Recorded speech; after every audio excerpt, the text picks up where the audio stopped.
Hey everyone, welcome back to Kitco Mining, coming to you from PDAC 2025 here in Toronto. Now, the global battle for critical minerals is intensifying, and you can tell in the room it's a huge discussion here. The U.S. has just imposed fresh tariffs, including a 10% levy on energy imports from Canada, and it's a clear signal that economic security is now national security. Meanwhile, China remains dominant in the critical minerals space, controlling the supply chains that power everything from battery to defense technology. But one of the most overlooked and one of the most valuable of these minerals is something called cesium. And right now, North America barely produces any of it. Now, cesium is one of the rarest elements on Earth, found in just a handful of commercial deposits. And it's essential for GPS systems, aerospace technology, the atomic clocks, medical imaging, and even really essential in oil drilling. Without it, entire industries can't function, and yet China already has a monopoly on the cesium supply. In fact, the last major cesium-producing mine in North America, Canada's Tanco Mines, was bought by a Chinese company. And that means every time cesium is needed in the West, it's coming from Chinese-controlled operations. But that might be about to change. There is a new globally significant find on the block. Patriot Battery Metals, PMET, just announced a major cesium discovery at its lithium project in Quebec, and this could reshape the North American cesium market. And it's not just another mining announcement. This could be a turning point in the race for critical minerals. Let's break it down. Joining me is Blair Way. He's the director of Patriot Battery Metals. Good to see you, Blair. Great to be here. Great to see you. We're here at PDAC. It's our 15th year covering this event. And, throughout the years, we continue to hear about gold prices being at all-time highs. I mean, we're almost jumping up to that today. We've seen the silver fight, not quite $50, but it's very evident that in this room, a lot of people are talking about critical minerals. Before we get into what PMET's doing here, I want to talk to you a little bit about China and their domination on critical minerals. It almost seems like everything that is cesium comes from there, or it's controlled by China, and that seems to be the case for a lot of critical minerals. Absolutely. The critical minerals space has really been dominated by China for probably really the last 20, 30 years even. There was a time North America dominated it, but it became less in favor, and as lithium batteries took off, China built out the capacity to be able to really produce the majority of all the batteries and all the specialty materials required for them, whether it's the lithiums, it's the cobalts, all that feed into these batteries, the nickels.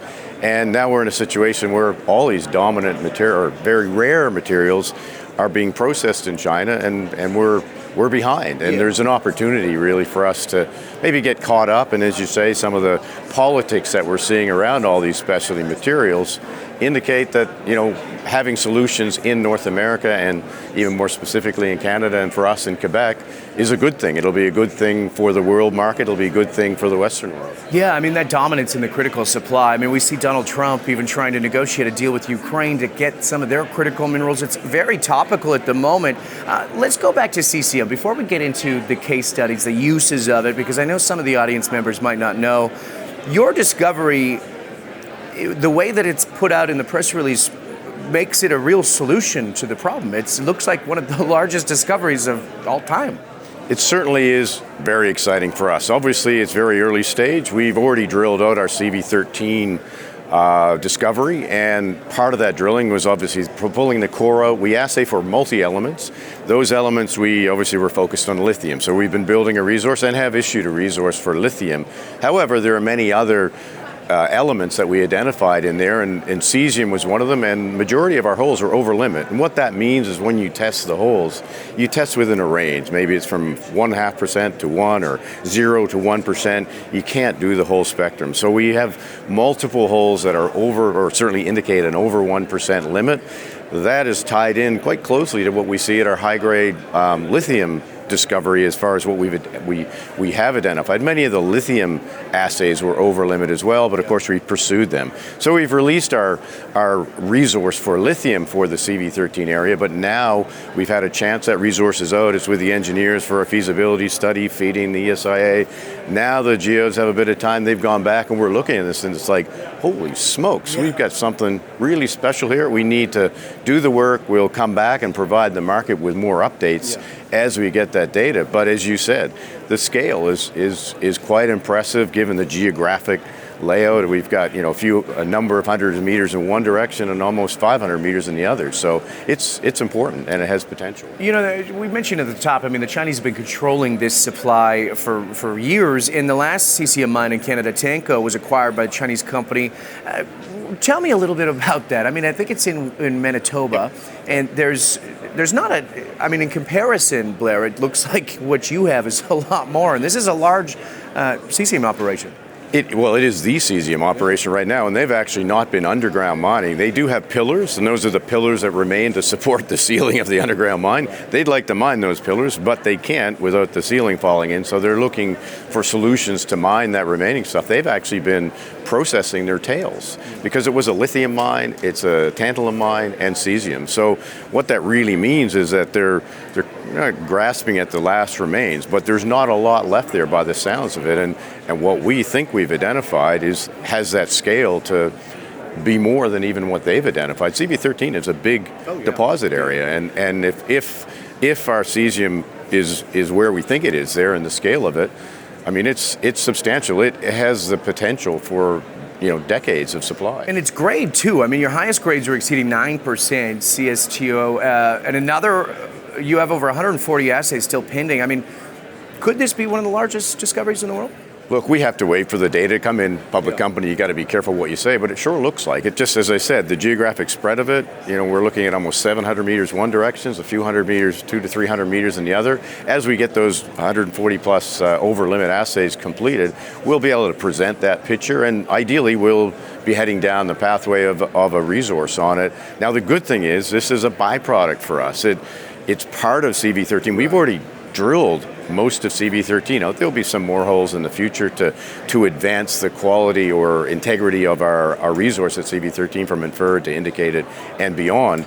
But that infill program will also allow us to pick up the Cesium. And of course, we'll be focused on it now because we've identified it as something of merit for the company. I got to get your perspective here because the CV13 zone that you're talking about, it's estimated at around 280,000 cubic meters. Even using conservative estimates would translate to about 300,000 tons of material there. It's about $3 billion. The numbers are staggering. Again, we have to demonstrate the accuracy to that, but you look at the scale, even 10,000 tons is big in the world of Cesium, and the opaqueness of the market, who buys what and where. How big is that market? Is it 10,000 tons a year or is it 200,000 tons of pollucite? That's not completely clear, but what is clear, if there's more available, there's more demand because the military applications for it and other applications would be consuming it if it was readily available, which it's not. So it's sort of a double win. I want to talk a little bit because obviously PMET is a lithium company and this is a byproduct. You found this. When did you think, okay, let's dive into this a little bit more? Well, it really was. We're a lithium company. We've been delivering the CV5. We've drilled it out. We're taking it from an inferred resource to indicated. Now we're basically delivering a feasibility, which will contain a mineral reserve. That's all on track, and the geos have released the model to the engineers. They're doing the feasibility study. This feeds into the ESIA.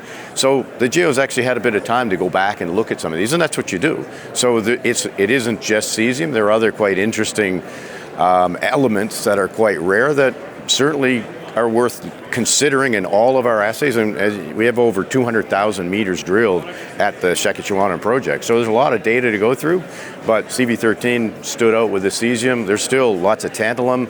We're looking at rubidium. There are many other things that we believe could be there, given the genesis of how we believe the Cesium is shown up in pollucite. That's right at the end of the spectrum of as these deposits cure, shall we say. And if you can imagine, it's a bit like the further away you are from source, the longer time this has had to percolate and create with the right chemistry to produce the right minerals. And pollucite is that right mineral, and that's certainly what it's indicating to us. So there could be more specialty materials there as well. Interesting. When we talk about the critical mineral space, and it really is a race too, from China perspective. I know that the U.S. and Canadian government have both put Cesium on the list of a critical mineral, so it's certified as such. Could you possibly see in this race, I know we're talking hypothetical, but some government backing here? There's a lot of eyeballs on these types of look, we've only just put the news release out this week, but there's already quite a large amount of interest simply because of the nature of the rarity of Cesium. So if what we indeed have identified comes to light, which we think there's good potential for it given the scale of it.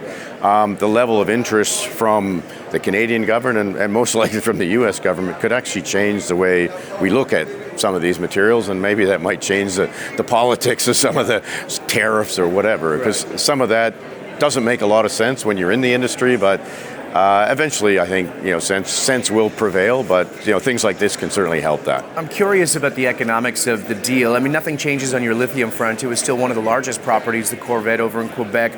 Just adding this to it, what does that do to the economics? And in terms of the timeline too?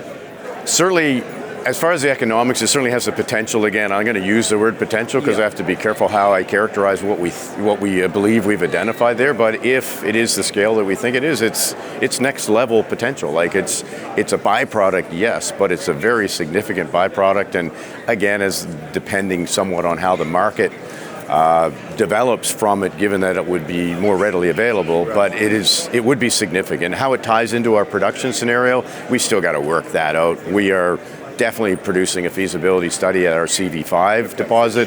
That's our focus, that's the ESIA, but we are able now, with our geological team being a little bit freed up, we can look at these, both cesium and some of the other interesting elements we have there, and see how that can then be tailored into the development cycle. Yeah, that's what I was wondering, with this news. I mean, could you see that standalone resource estimate just on the cesium side or feasibility, like you mentioned? You're going to put some energy and focus into that? Yes, so the work, we can now do the work on it. As I said, the geos have that time. We'll start doing the analysis. We'll have to go with the labs. The labs will do their over-limit testing. That's probably, a few weeks away, even a month or so. But once we have that data, we can build a model very quickly. It's, as I said, it's not a new area on our property that we've just kicked over a rock and said, hey, there's a bit of cesium there. We've drilled it. We have over-limit assays on over 100 holes. We'll look at those over-limits and see where they come in. But even if they're only 1%, it's still significant given the scale. Significant, yeah. A lot of people mumbling about it here at the show. Congratulations, my friend. Well done. Thanks very much. Thanks for watching. I'm Jeremy Szafron here at PDAC 2025. We're going to have some great guests coming up all week long. Make sure to hit the subscribe button, and we'll see you next time.